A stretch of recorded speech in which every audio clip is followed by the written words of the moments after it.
The November election is still almost 2 months away, but the debate over ballot question 1 is heating up. 22 News anchor and I-Team reporter Taylor Knight explains what the right to repair law is and how it could impact where you get your car fixed. The right to repair law is an update to a 2012 Massachusetts law that gives consumers a choice of bringing their vehicle to a dealership or an independent shop for repairs. People who support the ballot question say new wireless technology in cars could limit consumer choice, though.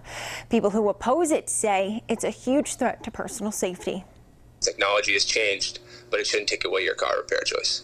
A right to repair law was passed by Massachusetts voters back in 2012. It allows manufacturers and repair shops direct access to a car's computer system so issues can be diagnosed. It's the OBD2 port that's somewhere under the dash. Every time you go get a sticker, same thing they do there to make sure your car's ready for a sticker. We use a scan tool, do the same thing. This gave consumers a choice of going to either a dealership or a local repair shop to have their car fixed.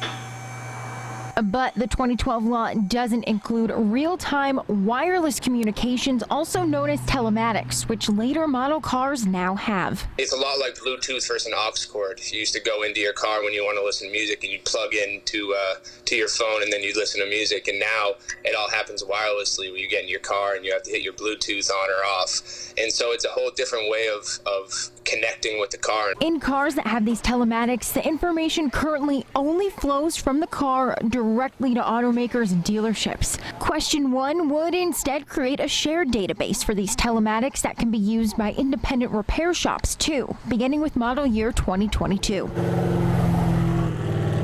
The owner of Dressel's service station here in Granby told the I-Team that he supports right to repair. Right now you can, after a few years, when you're out of warranty or you don't have a recall, you can have it fixed here, but that information is going to be locked up with them.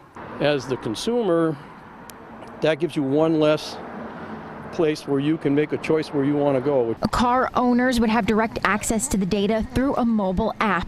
As written now, the measure puts the responsibility of creating a secure database for this information on the car manufacturers. In a letter sent to lawmakers, the National Highway Traffic Safety Administration expressed doubts that automakers would be able to comply with the law by the 2022 deadline.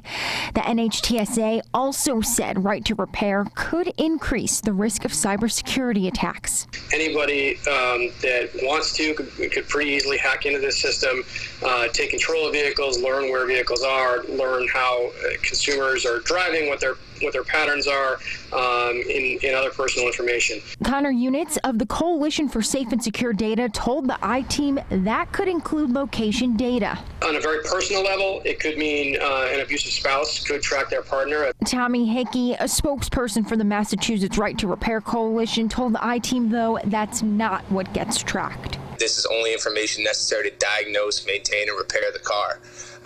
That's not GPS location. The measure states that mechanical data related to vehicle maintenance and repair will be collected.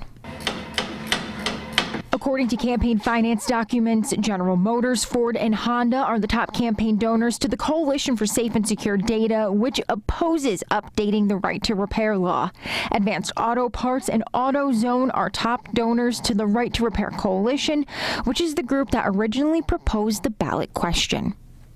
Right to repair will be question 1 on the November 3rd ballot here in Massachusetts. A yes vote is in favor of passing it.